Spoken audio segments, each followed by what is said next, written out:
कहाँ आ सकती है? आप हमें बताओ, है कहाँ आ सकती? बहुत गलत जगह आ सकती है। इस शरीर से दुर्गंध निकलती है।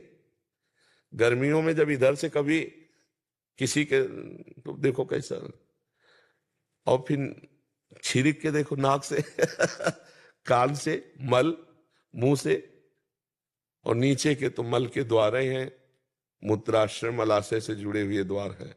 यार कहाँ आसक्ति? आसक्ति सच्चिदानंद रूप में हो, उनके नाम में हो, धाम में हो, तो बात बने। आसक्ति कहाँ? दुर्गंध युक्त नाशवान शरीर में आसक्ति।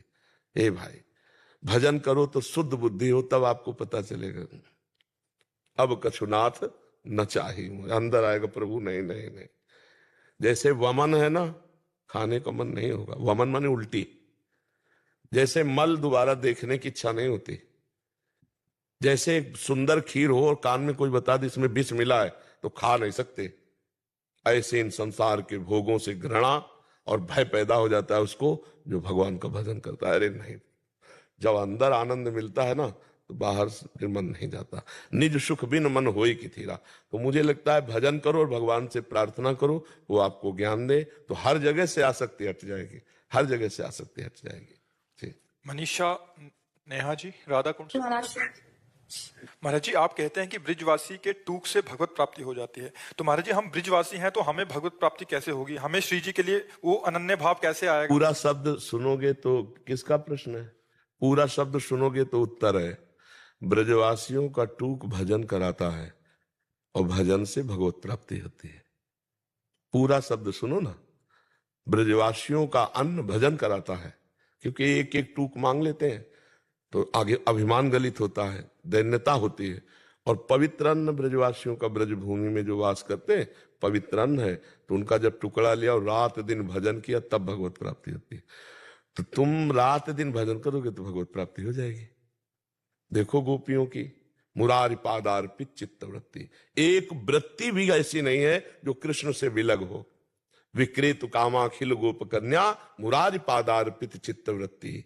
ब्रजवासी संसार इन तीनों का एक ही स्वरूप है और इनका भगवत प्राप्ति में कोई विशेष महत्व नहीं है, तथा प्राणी के जीवन में कोई भी भयंकर रोग या परिस्थिति, विकट प्रतिकूलता प्राणी के सुख भोग का नाश करने के लिए ही आती है और प्रारब्ध इसका निमित्त बनता है। गुरुदेव, विवेकी का यही निर्णय है, जो सतमार्ग का पथिक विवेकी, उसका यही निर्णय जो आप बोल रहे हैं।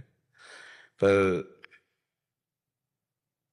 कर्म का बड़ा महत्व है, देह का बड़ा महत्व है, संसार का बड़ा महत्व है। पहले आपको सपोर्ट किया, अब उसकी व्याख्या कर रहे हैं। अगर ये हमें पंचभूत देह ना मिलता तो मुझे भगवत तत्व का बोध कराने वाला विवेक भी न मिलता। अगर मुझे पांच भौतिक शरीर न मिलता तो मैं समाज की सेवा भी नहीं कर पाता, और मुझे ये ज्ञान नहीं होता कि समाज की सेवा का क्या सुख है और शरीर के राग के त्याग का क्या सुख है। इसलिए इस शरीर पर बड़ा महत्व है। क्यों? क्योंकि इसने आत्मानंद की प्राप्ति का हमें मार्ग बताया। शरीर भी हमारा, 24 गुरुओं में एक शरीर भी गुरु बनाया दत्तात्रेय जी ने। संसार भगवत स्वरूप है।